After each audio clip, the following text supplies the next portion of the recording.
vamos conversar um pouco sobre o Padre Gilberto, né? Mas dentro de um contexto. E qual é esse contexto?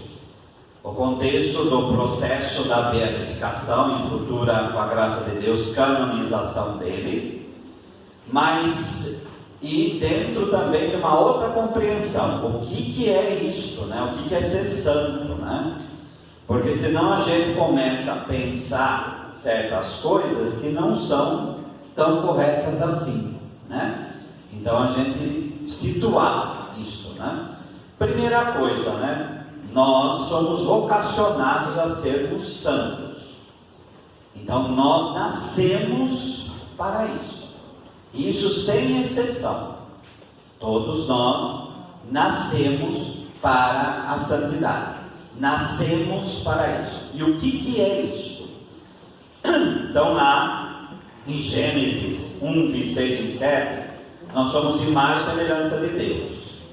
No Gênesis, apesar de falar em Gênesis 2 que os animais têm alma vivente, que nenhum animal é falado que é imagem e semelhança de Deus. Imagem e semelhança de Deus somos somente nós, seres humanos. Só que também tem uma outra face: animal não peca. Agora, nós temos essa capacidade de demolir a imagem de Deus em nós pelo pecado. Então, ao mesmo tempo, somos imagem e semelhança de Deus, mas ao mesmo tempo, coisa que animal não faz, nós temos uma capacidade de ficar inferior até a Ele, porque temos destino eterno, nos machucando com isso. São Tomás de Aquino vai falar o que é o ser humano. Então nós somos uma alma criada por Deus, que nosso pai e nossa mãe, quando nos concebem, essa alma é dada por Deus. Vivemos uma vida para quê? Para nos unirmos a Deus na prática da virtude. Até que vai chegar um dia que todos nós, sem exceção, vamos morrer, e o destino eterno é ir todos para Deus. Esse é o resumo da nossa vida. Então, se durarmos 140 anos, não importa, um dia vai acontecer isso. Então, o Evangelho de hoje vai falar: amar a Deus com todo o coração, com toda a força, e ao próximo como a si mesmo.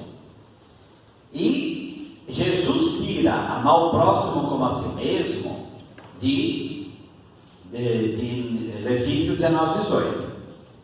Só que Levítico 19, 2 vai falar que é o começo desse amar ao próximo: sede santos, porque eu sou santo. E aí São Pedro, na carta lá no Novo Testamento, vai citar isso. Só Deus é santo. E o que é santo? Kadosh no hebraico, Hakos no grego. Santo vem de uma raiz que é separado. Então, uma das definições pequenininhas de ser santo é: Deus é o totalmente outro. São Tomás aqui vai falar: a gente pode definir que Deus é santo falando o que Ele não é. Por exemplo, eu não sou Deus, vocês não são Deus, esse banco não é Deus, essa mesa não é Deus. Então, não é. Pelo não, nós podemos chegar àquele que é a origem de tudo isso que nós falamos.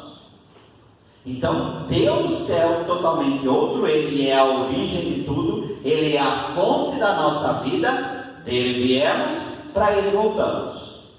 Sabemos que Ele é amor, pela revelação em Jesus Cristo, é Pai, Filho e Espírito Santo, mas tem esse convite.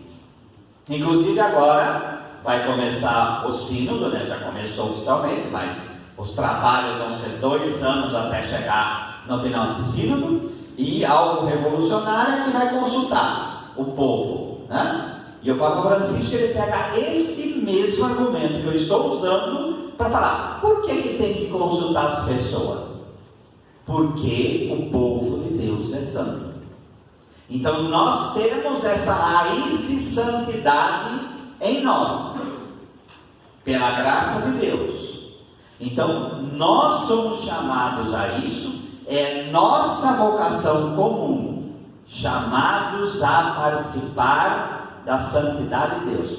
Então, se Deus é totalmente outro, Ele é a fonte da nossa vida, não quer dizer que eu vou ser Deus, vocês vão ser deuses, mas Deus convida-nos a participar da santidade dEle, a participar da vida nele. Ele nos convida a isso. Sede santos como eu sou santo. E como que é isso? Jesus é Deus que se encarna. Ele assume a nossa fragilidade humana. Qual a relação de Jesus aí com a santidade? Quando nós comungamos e Ele está presente aqui. Então, quem come minha carne e bebe meu sangue, permanece em mim e eu nele. João 6. Então, esse é o cume para atingirmos a santidade. Se lá em Levítico Deus nos convidava, em Jesus tem um caminho pleno e claro de como atingir a santidade. E a igreja, desde o início, os processos de canonização começou no século X, com um bispo da Alemanha, agora não vou lembrar o nome. Ele foi o primeiro canonizado por um processo. Antes era pela aclamação do povo, né? Mas desde o início a igreja já começava a venerar quem? Os mártires. Por quê? Santa Luzia, Santa Tecla, São Tarcísio, São Pancrácio e outros, São Justino. Eles morriam pela fé. Então muitos desistiam, mas eles não. Eles foram até o fim e morriam de forma atroz, né? Forma terrível, né? Quer dizer, São Lourenço cozinhado em cima de uma grade. A história de Santa Luzia tem a história do óleo, mas é o mais importante que ela realmente faleceu na mão de algozes.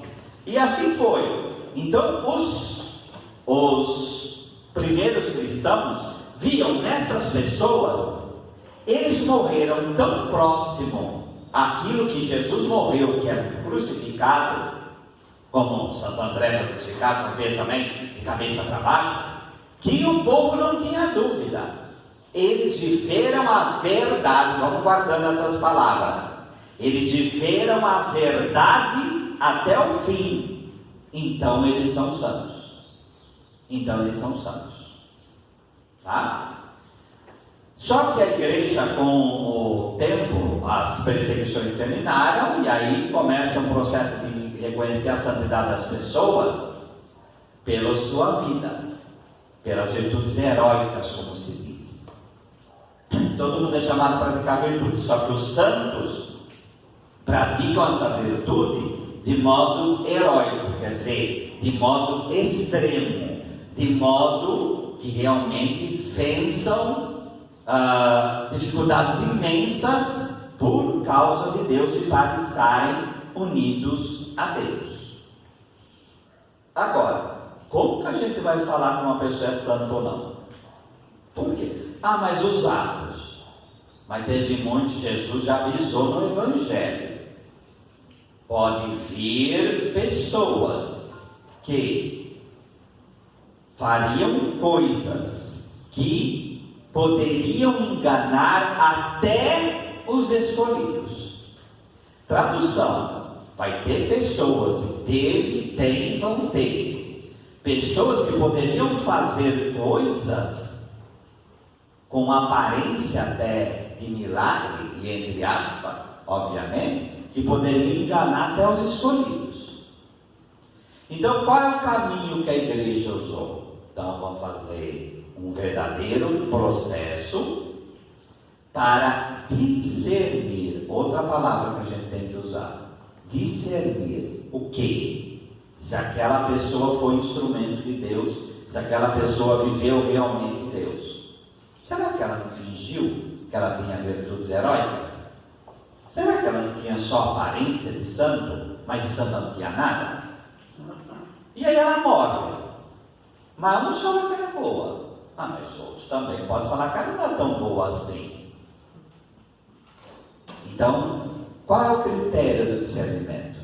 O critério do discernimento chama-se milagre, que é a assinatura de Deus.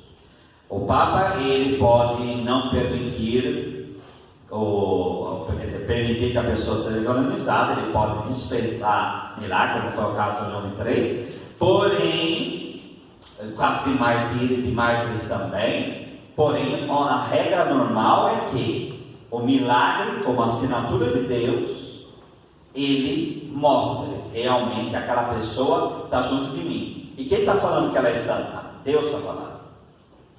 Porque vamos no conceito de milagre. Milagre não é uma cura qualquer, tá? Milagre é algo que Deus age acima daquilo que a criação é, sem contradizer a criação, né? Então a pessoa vai ficar com 4 braços e 5 pernas. Isso não é milagre, isso é um monstro. Deus não faz monstro. Então Deus age na coerência daquilo que é a criação, só que age de tal maneira que vai acima de qualquer ciência pode pensar. Então o milagre lá daquela que foi a causa de Maria Paulina. Então a mulher, ela teve complicações no parto. O ventre dela ficou uma poça de sangue inteira.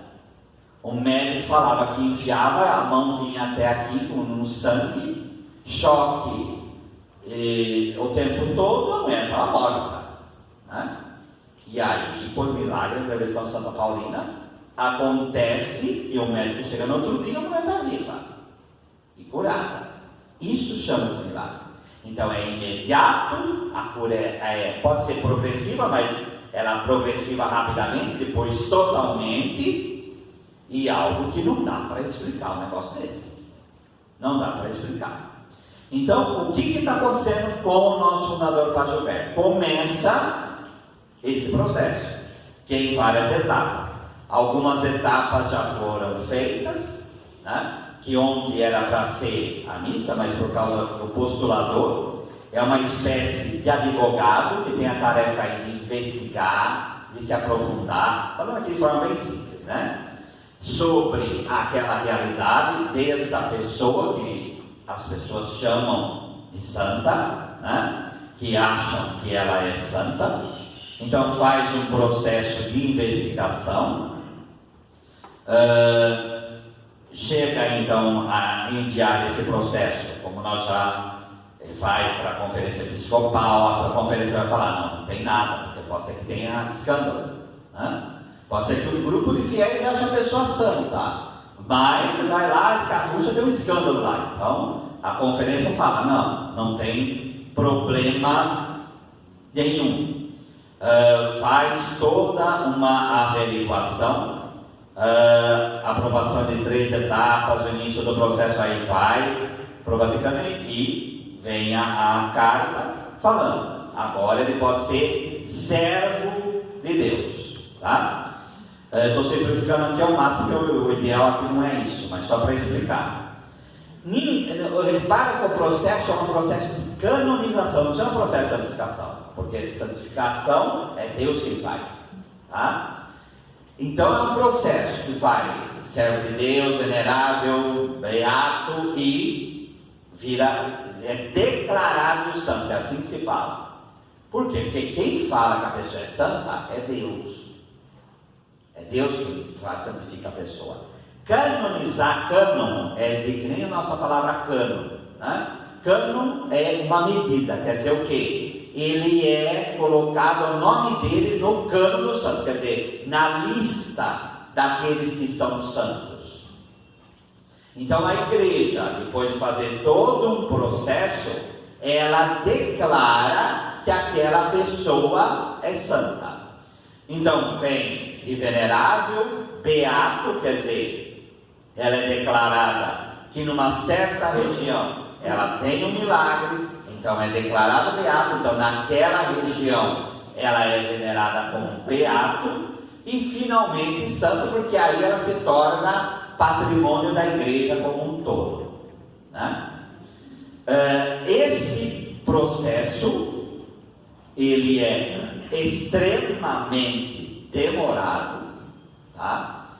Casos como Madre Teresa de Calcutá ou São João Paulo II, a evidência da santidade é tanta e as pessoas são, aí o empenho é muito maior do que, obviamente, porque tem várias pessoas aí que são candidatos, né? E no nosso caso, aí o Padre Gilberto é um. Agora, qual é o meu objetivo aqui hoje falando tudo isso? Primeiro, isso daí tudo é com Deus, né, gente? Isso daí, claro que nós vamos fazer o nosso esforço, um dos esforços é isso que nós estamos fazendo hoje aqui. Por isso orar, por isso divulgar a história dele, essa é a razão, tá? Agora, como Deus vai conduzir esse processo, não é conosco. Não sei se vocês sabem, mas, por exemplo, Santa Teresinha do Menino Jesus, o Papa Pio XI falou assim: vamos canonizar logo essa mulher, porque senão o povo canoniza antes de nós. E é uma menina que morreu com 24 anos de tuberculose, numa clausura. Mas olha como a santidade é. Jesus não fala, vós sois sal da terra e luz do mundo. Então não tem como esconder a luz. Ela vai vir para fora. Como também São Paulo vai falar do odor de Cristo. Então a santidade, ela exala. E aí as pessoas, pela graça, elas vão falando, não, aquela pessoa é verdadeiramente santa, ela está unida a Deus. É isso que a gente quer dizer. Ah, mas não é só Deus que santa, mas na medida que está unido a Ele, a gente pode falar, essa pessoa, ela é santa, ela está neste caminho. E é isso que Deus mostrou. Quem é o Padre Gilberto, né? Então, a história da vida da pessoa é uma história de cruzes, de carregar cruz e de união com Deus. Então, depois que a pessoa morre, como vai ter o livro da Eclesiástica, só depois que a pessoa morre a gente pode falar que ela é verdadeiramente santa, né? Por quê? Porque até o último suspiro a gente pode falar sim para Deus ou não para Deus. Agora, na medida que a pessoa faleceu, aí começa verdadeiramente o processo de ver realmente se a pessoa é santa ou não. Ela está unida a Deus ou não. Então, no domingo que vem é a festa de todos os santos. E quem são os santos? É o nosso avô, nossa avó, nossa bisavó, que estão mortos, estão em Deus, e a gente comemora. Mas não são declarados. Mas alguns são. Para quê? Para interceder por nós e para serem exemplos para nós. Então, o Padre Gilberto, ele nasce em Ribeirão Preto,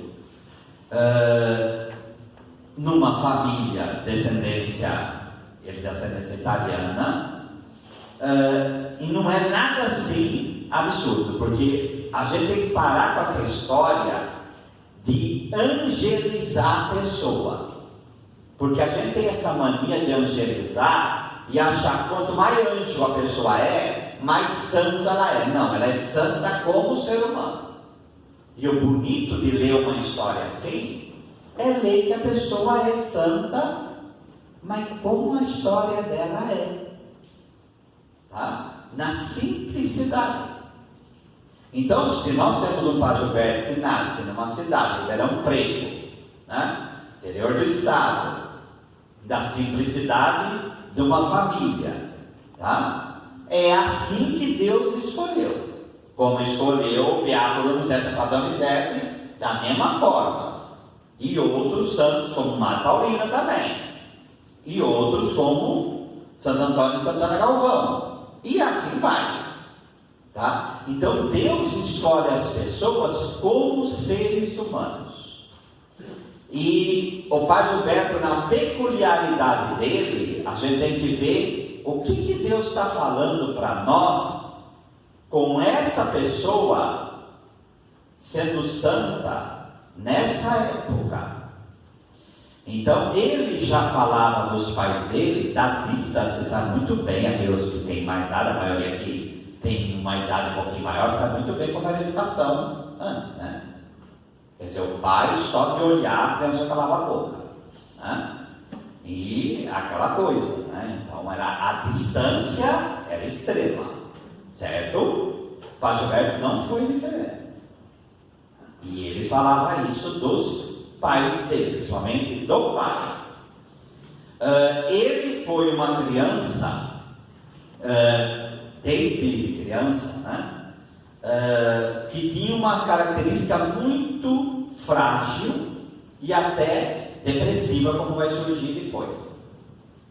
Então, esse tipo de característica é muito importante para nós, porque olha como que Deus trabalha.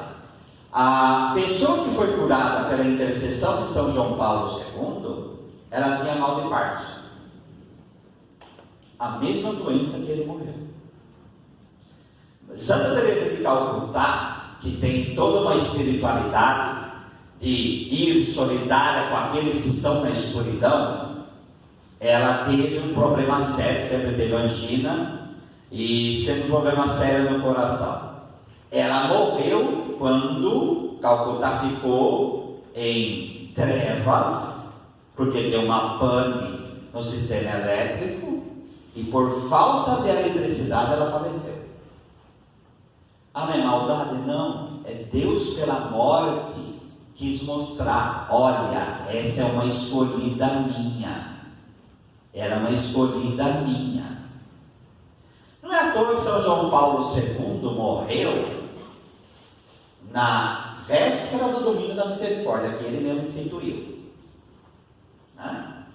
Ele canonizou Santa Faustina Kowalska, né? Que foi perseguida, tá? Que não viu santidade nenhuma nela, mas a vida mostrou que a mulher era santa. Então o Padre Gilberto foi crescendo e o modo como ele falava da vida dele é um modo, vamos dizer, normal. Não é aquela coisa do outro mundo. E é isso que cativava as pessoas, né? E ele, quando conta da vocação dele, ele fala da mãe dele, coisa que nossas mães falariam nada diferente. Gilberto, você quer ser padre ou você quer trabalhar? E aí as pessoas dizem, não, isso daí fala que padre não trabalha. Não é isso. É a visão antiga. O que é? Você vai pela via de consagração a Deus, ou você vai ser uma pessoa que vai trabalhar, vai casar, como eu, como seu pai, com outros. E Coroinha se encantou com isso e foi se dedicar para ser padre. Como a paróquia pertencia aos missionários claretianos, como é até hoje, ele foi para o seminário claretiano com 12 anos, né? Seminário menor. Só que naquele tempo se trabalhava ferozmente, profundamente, o distanciamento com a família. E aí o que era feito? Esse menino foi para lá, saiu de Ribeirão Preto, foi para Rio Claro, onde até hoje está o prédio lá, hoje é uma faculdade, né? E estudou durante 4 anos. Durante 4 anos ele não viu nem pai, nem mãe, nem ninguém, porque era assim que se fazia.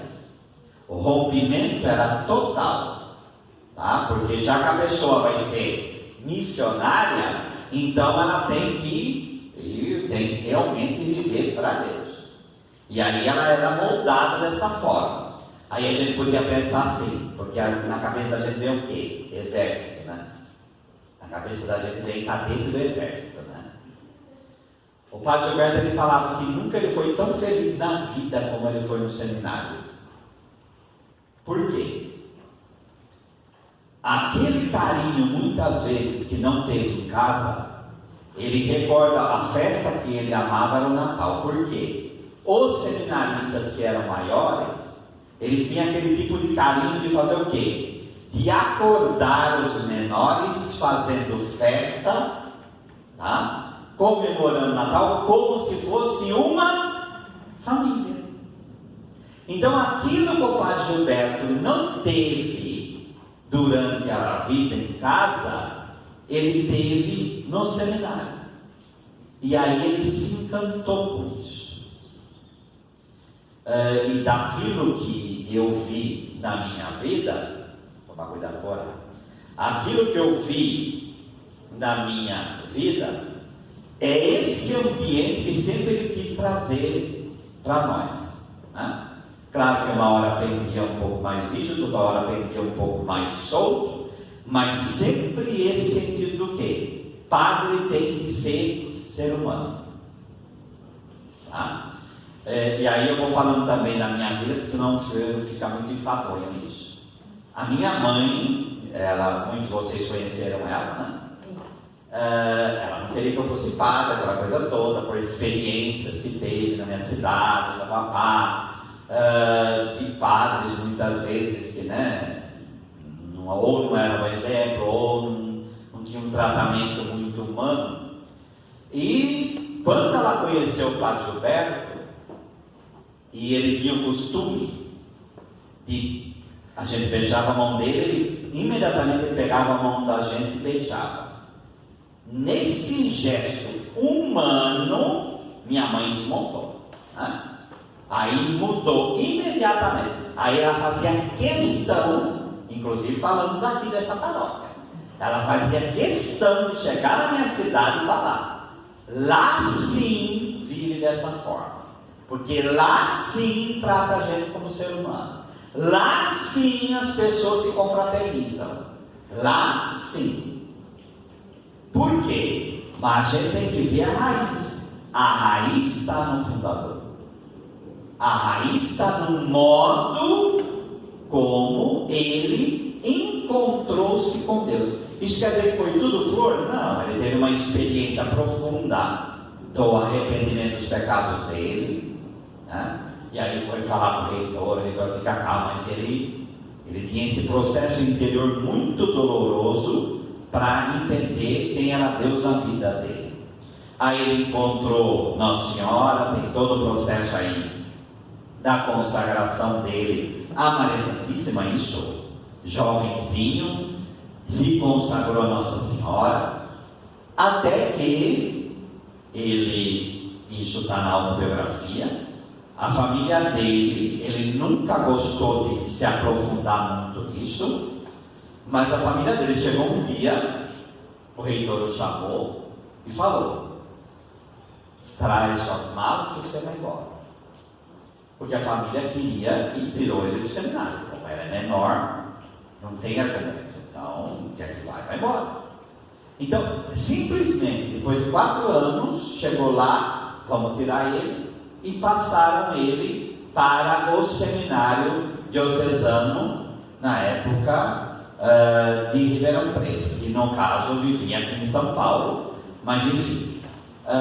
Ele começou e passou para a diocese de Ribeirão Preto. Ele sempre falava isso para a gente tomar cuidado com a família por causa disso. Foi uma dor muito grande para ele, tá? Mas assim que a gente lê a história, quando ele nos funda, ele fundou nós como instituto religioso, como foi a primeira imagem que ele teve como claretiano. E ele falava: vocês vão ter alguns traços seculares, que aí, no caso diocesano, e aí traz a experiência dele. Então, ele também teve que se afastar do seminário quando passou da filosofia para a teologia, porque estava doente. Então, a doença e a fragilidade física sempre acompanham, física e psicológica, sempre acompanharam a Padre Gilberto, sempre. Então ele veio estudar filosofia, vem aqui em São Paulo, imagine, tira ele do seminário que ele gostava, vem para estudar aqui, faz, aí para porque fica doente, vai para casa, fica um ano, depois volta novamente para estudar teologia, e aí ele é ordenado padre no dia 3 de dezembro de 1950. Porque antes o seminário era o seminário central porque reunia as dioceses do estado de São Paulo inteiro, vinha estudar aqui no Ipiranga, na Menina Nazaré. Terminado isso, então ele foi ordenado na Catedral de Ribeirão Preto, celebrou a primeira missa dele e foi, depois tornou um tempo estudante, depois foi para, passando alguns serviços, foi para a paróquia de São Simão. Aí eu falo São Simão porque foi a paróquia que ele ficou mais tempo, né? E ele se dedicou anos da sua vida ali. E ele foi o quê? Como a gente é para o interior de Minas, que é mais fácil achar isso, né? São Paulo é muito raro achar isso hoje, né? E ele foi um padre comum. Só que ele sempre teve também um pendor, um amor muito grande para estudar, né? Então ele fez literatura, tudo mais. Ele sempre teve esse pendor de estudo. Ele era uma pessoa extremamente culta, Padre Gilberto. Só que nunca foi empolado, nunca foi soberbo com relação a isso. Nunca. Até quando nos corrigia, ele tinha uma delicadeza muito grande para esse tipo de coisa, né? Mas ele tinha. Então o que aconteceu? Dizem que ele foi convidado a ser bispo, mas ele nunca aceitou. Ele foi cônego lá em Ribeirão Preto, que vive junto com o bispo aí em matéria de liturgia, de aconselhamento, tudo mais. E o bispo veio o Concílio Vaticano II. O concílio falou o quê? Os seminários não podem mais ser centralizados. Cada diocese tem que ter o seu seminário. Então o bispo chamou, falou: você vai para São Paulo, onde ele tinha estudado, e reunia os seminaristas de Ribeirão Preto para passar um tempo, para preparar, para voltar e constituir, inclusive quando nós fomos lá, ele ajudou a escolher o terreno lá e construiu o seminário em Brodowski, que foi o seminário de Ribeirão Preto. Ele passou um tempo aqui para preparar esses seminaristas para voltarem para lá. Só que o que aconteceu? O seminário que estudou, que é enorme, que é a Faculdade da Assunção hoje, ia ficar vazio. Então, ele pediu com outros padres, eles se juntaram e fundaram a Faculdade dos Associados do Ipiranga, tá? Para formar pessoas, inclusive na filosofia e tudo mais. A Assunção, que é a Faculdade de Teologia, já estava lá desde 1950 e continuou lá, né? E ele começou essa vida e mudou-se aqui para São Paulo, encardinou-se aqui na Arquidiocese. Então, por que ele veio? Para fundar essa faculdade, e aí, por providência de Deus, aconteceu isso. Ele passou aquele pós-concílio, e muitas pessoas que ele conheceu, ele achava um escândalo aquilo que acontecia, de padres que largavam o ministério, aquela coisa toda. Então ele, pela formação dele, ele nunca aceitou isso muito bem. Mas aqui em São Paulo ele não era padre de paróquia. Então o serviço dele era ser diretor da FAI e ser diretor espiritual de pessoas. Então ele tinha a capela na casa dele, celebrava missa lá, ou ia, ajudava aqui, ajudava ali. Mas quando veio para São Paulo não era mais padre de paróquia aqui. Isso nós estamos falando de 1970 em diante, tá? E a vida foi indo. Então aí começou já doenças cada vez mais profundas, né? Ele teve uma doença, aquela, não sei se já ouviram falar, a doença que o Rony Von teve, que é uma doença que tem na capa do nervo, e que vai desgastando. Então diz que é uma dor terrível, que é um vírus que pega, e o vírus come essa capinha do nervo, então o nervo fica sem, aí é uma doença terrível. Então foi a primeira cura, verdadeiramente, foi uma das primeiras curas dele, né? E o Padre Gilberto passou por esses processos de doença, 4 realmente profundas, porque foi diabético, era pressão, era tudo, né? Era uma festa de doença, né? Mas profunda, né? Câncer linfático, tá? Então ele teve 4 doenças profundas.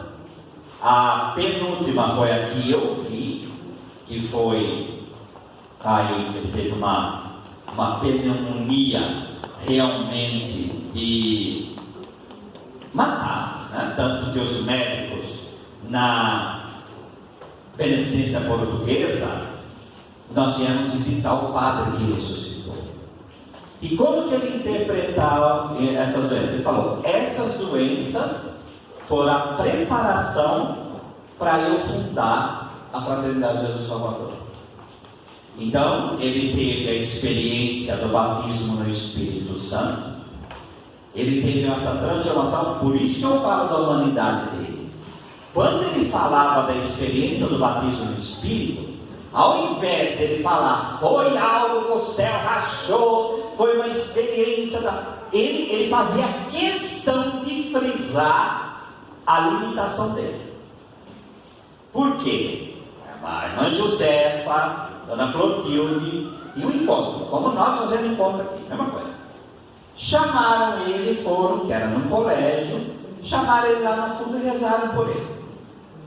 Aí elas perguntavam, imagina, leigo rezando para padre, nossa, rezando para padre, né? Então, padre, está sentindo alguma coisa? Não. Rezavam de novo. Padre, está sentindo alguma coisa? Não. Ele amava frisar exatamente isso. Ele frisava a limitação dele. Ele frisava a limitação dele, né? Até que no outro dia tem um parque ali atrás do Museu de Ipiranga, ele fazia Cooper ali todo dia, né? No outro dia ele começou a sentir uma vontade de rezar imensa, uma vontade de se entregar a Deus imensa, e ali começou. Como eu falei, ele era diretor da FAI, então ele tinha tempo para se dedicar. E ele começou a se dedicar à renovação carismática. Então ele foi diretor espiritual do grupo de oração da Catedral da Sé. Ele começava a dirigir pessoas, inclusive pessoas de frente da renovação. E então ele colocou os dons dele a serviço, a realmente ajudar as pessoas que eram da renovação a viver, porque como ele já tinha uma vida, né, dedicada a Deus, de experiência profunda, de igreja, então isso ele oferecia para a renovação. E na FAI ele tinha encontros com seminaristas que não se encontravam em determinados seminários, e aí ele começou a ser tocado por isso. Então, primeiro, ele fundou a Fraternidade, né? 10 de fevereiro de 1993, não como uma irmandade como a gente tem hoje, mas como uma fraternidade. Quer dizer o quê? Um grupo de leigos que se dedicariam a crescer espiritual, intelectual e a crescer a ser cristãos. Então esse era o intuito primeiro, né? Então pegar gente da renovação e fazer essas pessoas crescerem, né? O carisma do louvor de Deus nasce, e aí, claro que olhando esses seminaristas que não se enquadravam porque eram carismáticos, ele começou, e aí também vendo Deus falando na história, ele começou a falar o quê? A gente precisava de um seminário. O pensamento primeiro não era fundar um instituto religioso. Gente, o que eu estou falando não é porque falaram para mim, tá? Eu estou falando porque vivi junto, né? Eu vivi junto. Então a fraternidade foi fundada em 93, só que os institutos, 17 de setembro de 1994, eu conheci a fraternidade dia 7 de julho de 1995, no Congresso Nacional de Renovação em Aparecida. Ali eu já pedi informações, já comecei a entrar em contato, e não deu para entrar no seguinte, entrei em 1997. Então eu entrei, a fraternidade, o Instituto não tinha nem 3 anos que tinha sido fundado. Então eu entrei ali naquele começo. Ele falava que ele queria um seminário para formar padres, para entregar para a renovação, para ajudar os grupos de oração, como ele fazia, porque era a experiência que ele tinha, certo? Só que ele falava assim, vinha no coração, ele escreveu Constituições, tá? Que também tem partes aí no livro também. Ele começou ele falava que ele não conseguia escrever sobre o que ele pensava sobre a fraternidade enquanto ele não colocou os votos. Primeiro ele colocou 7 votos, depois reduziu para 4, e aí Roma tirou 1, ficou os 3 tradicionais. Mas o importante não são os votos, o importante é que Deus queria que ele fundasse um instituto religioso, de vida religiosa, como ele foi lá no começo. Então ele foi religioso como claretiano, se tornou diocesano, Deus deu o batismo do Espírito para ele, e depois ele foi fundar instituto religioso, voltando àquilo que era o começo. E ele falava, Deus me deu no fim da minha vida uma família, que eram realmente nós. E como uma família tem as alegrias que eram imensas e tem os problemas que eram imensos, tá?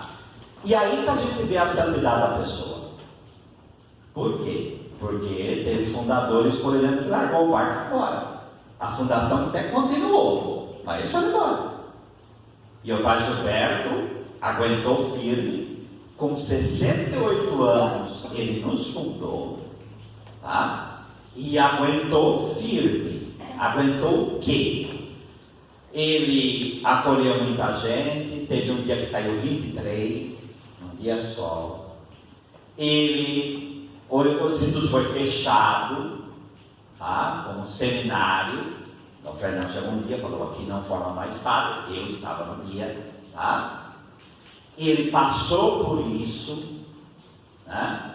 Ele passou por situações de mandar a gente embora, feridas imensas foram causadas por isso, tá? Então, traições. Então ele passou por 1000 coisas. E aí ele ficava doente. Chegava dia, por exemplo, que ele ia no seminário, chegava no meio da consagração, não conseguia fazer. Tocava aquela música, não dá mais para voltar. Era tocar a música e ele começava a chorar. Por quê? Porque começou o processo, não tinha como voltar para trás. E ele teve que ir carregando essa cruz, tá? Chegou um dia, ele desistiu. Não, está muita confusão isso aqui, vamos ficar só com isso aqui. Não. O ideal dele é essa família religiosa que Deus me deu, eu vou conduzi-la até o fim. E foi o que ele fez, tá? Nós propomos para ele para vir morar, mas não, ele quis continuar morando no Ipiranga, e nós dando toda assistência para ele, né? E ele foi vivendo. Então, eu que fui, junto com o que está conosco, o Padre Jorge, e o Padre Vitor hoje está na Diocese de Santa Marta, eu, como já tinha 2 cursos superiores, não tinha casa, e a casa era pequena, mas foi aprovado 25 para entrar em 97. Não tinha casa, arranjaram uma casa pequena, e aí eles falaram, então vem, porque permitiu que quem tivesse superior entrasse direto na teologia. Então por isso que eu passei na frente de outros que já estavam, né?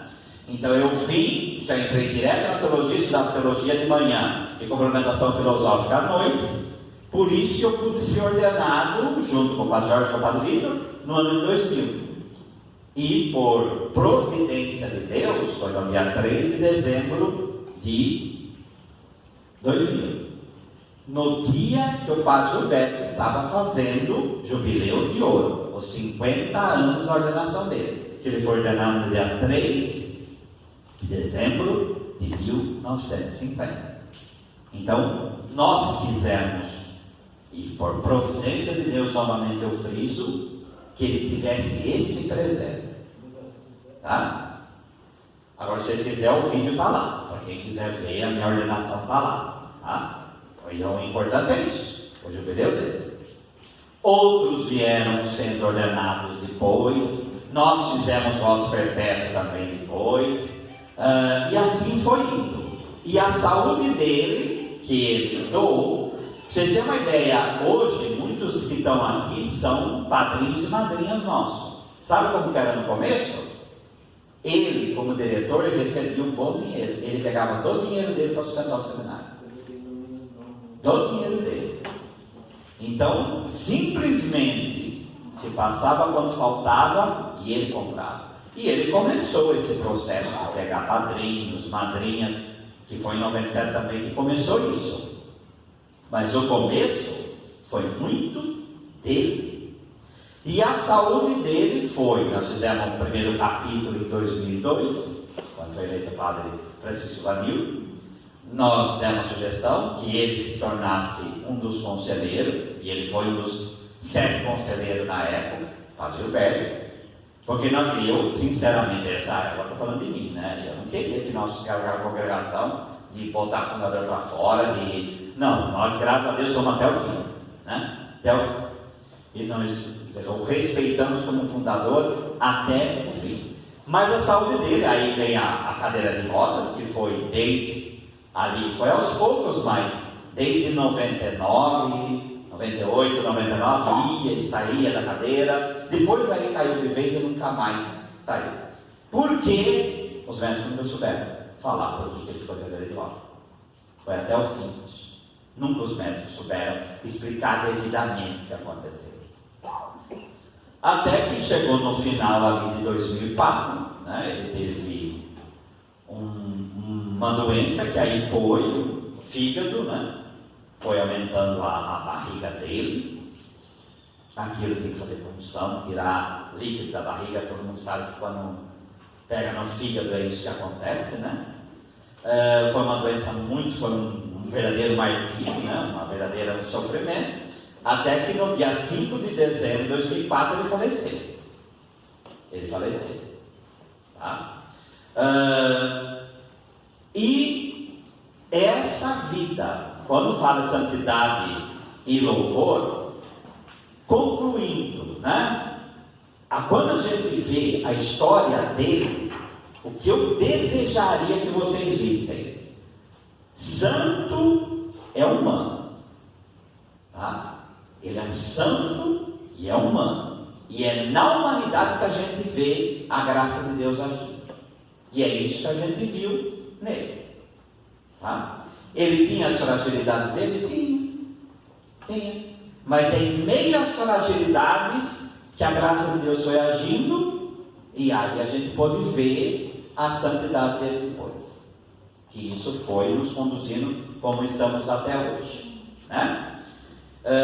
Uma última coisa, como eu falei da minha mãe, a minha mãe tinha hepatite C, teve uma mil Ave Maria aqui dia 30 de outubro de 2012, teve uma mil Ave Maria aqui,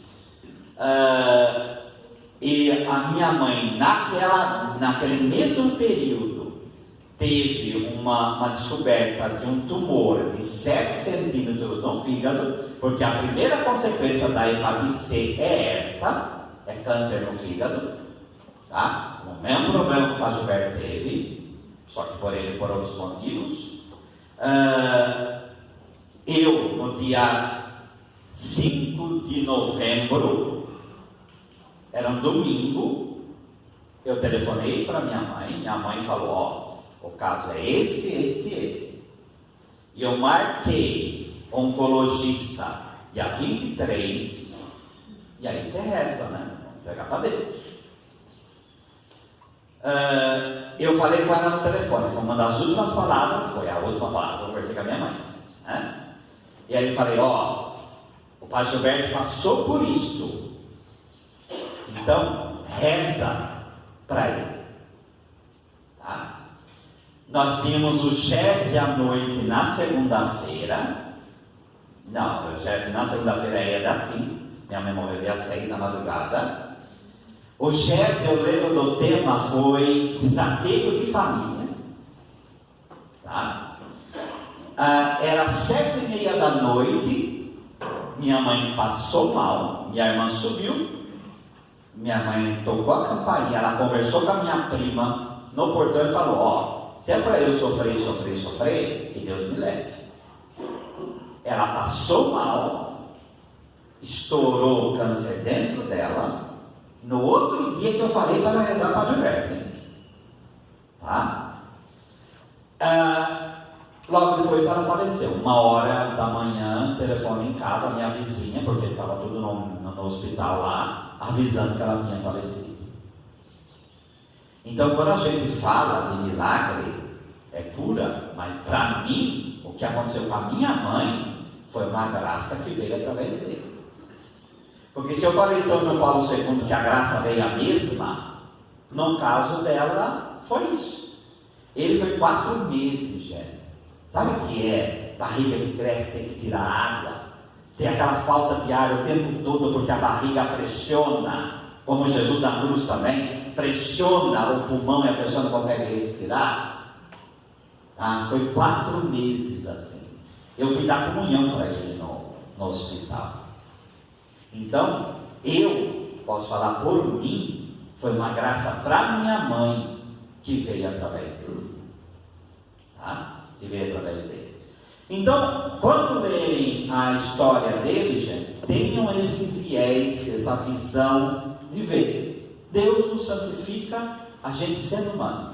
Como Santa Zita era empregada doméstica, como São Crispim era sapateiro, como São Ivo era advogado.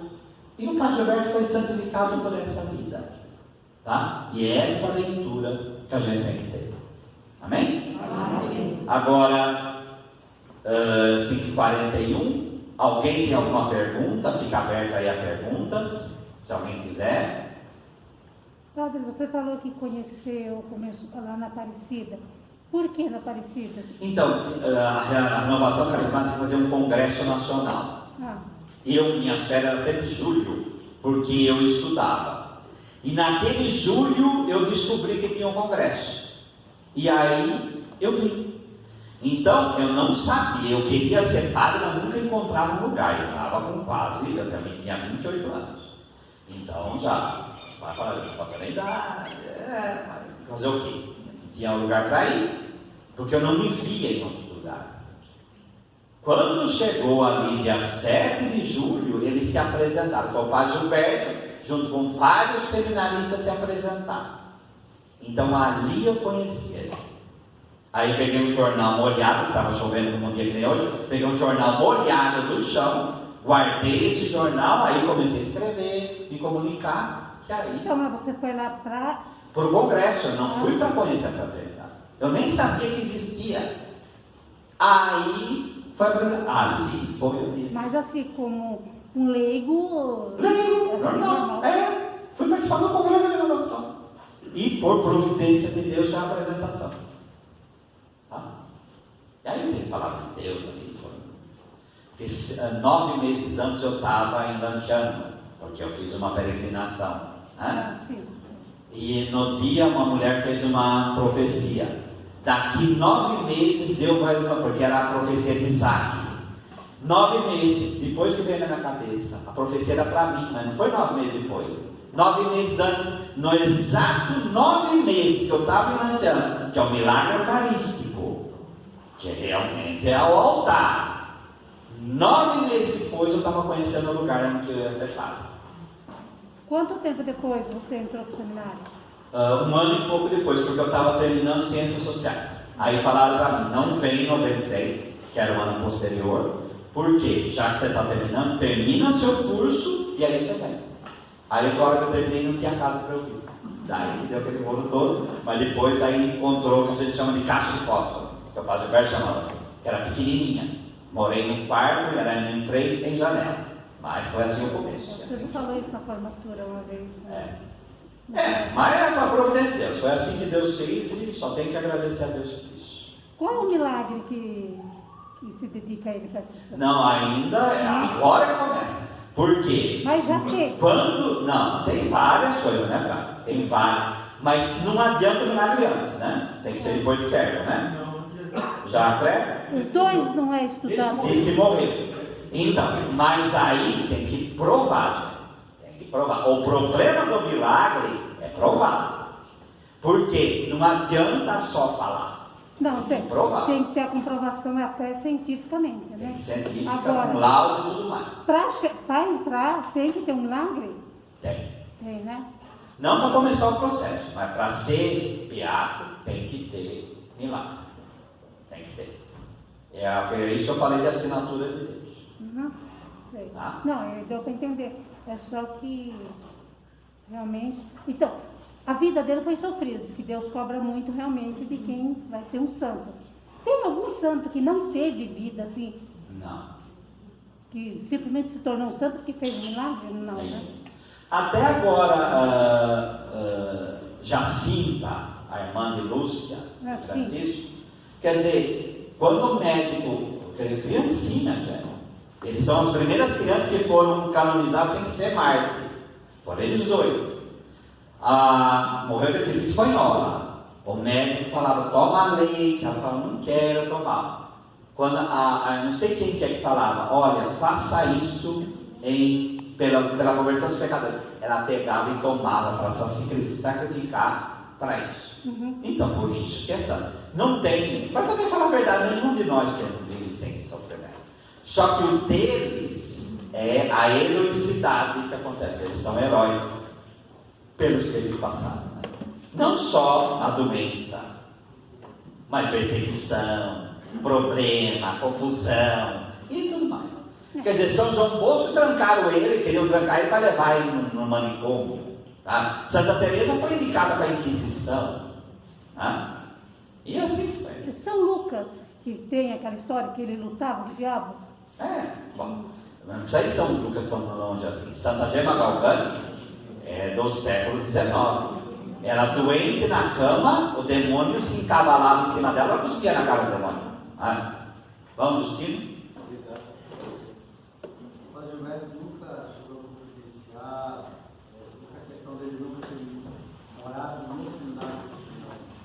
Ele sempre falava da limitação dele. Sabe aquele pai que eu leio assim, aquele pai que tem que trabalhar para sustentar filho? Porque se ele viesse morar conosco, não tinha dinheiro no começo para sustentar. Não tinha dinheiro no começo. Tá? E depois que foi para a cadeira de rodas, para vir para cá também, seria, porque eu estava morando aqui. Aí seria o transtorno. Então eu leio dessa forma. Mas tem uma outra forma que eu leio. Essa coisa, que ele falava isso. Vocês mais livres, vocês vão aprender a cuidar de si mesmo. E falar a verdade, nós nascemos dessa forma. Com o Padre Mário e Padre Roberto, tudo velho, né? Nossa história é engraçada. A maioria, os padres que mais ficaram conosco, mais nos influenciaram, eram todos acima de 70 anos. Mas foi uma providência de Deus isso.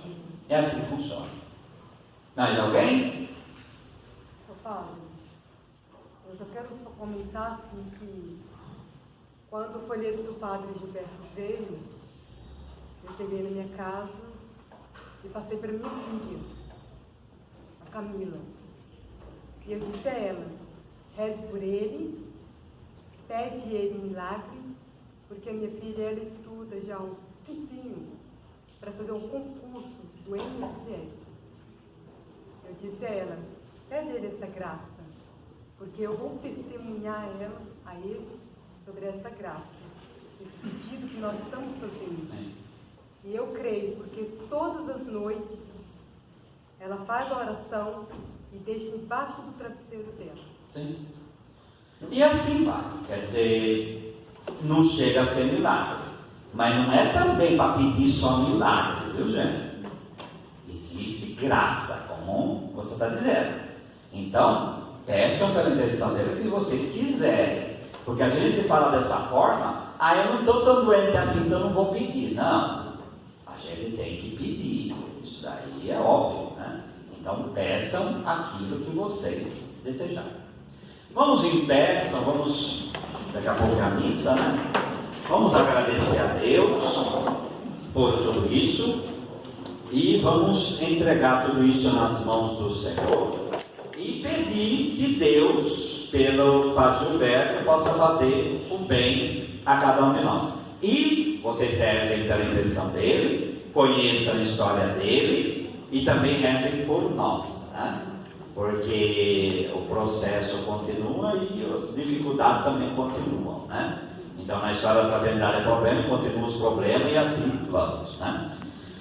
Então, rezemos a oração que o Senhor nos ensinou. Pai nosso, que estais nos céus, santificado seja o vosso nome. Venha a nós o vosso reino. Seja feita a vossa vontade, assim na terra como no céu. O pão nosso de cada dia nos dai hoje. Perdoai-nos as nossas ofensas, assim como nós perdoamos a quem nos tem ofendido. E não nos deixeis cair em tentação, mas livrai-nos do mal. O Senhor esteja convosco. Ele está no meio de nós. Abençoe-vos Deus Todo-Poderoso, Pai e Filho e Espírito Santo. Amém. Então, daqui a pouco já tem a Santa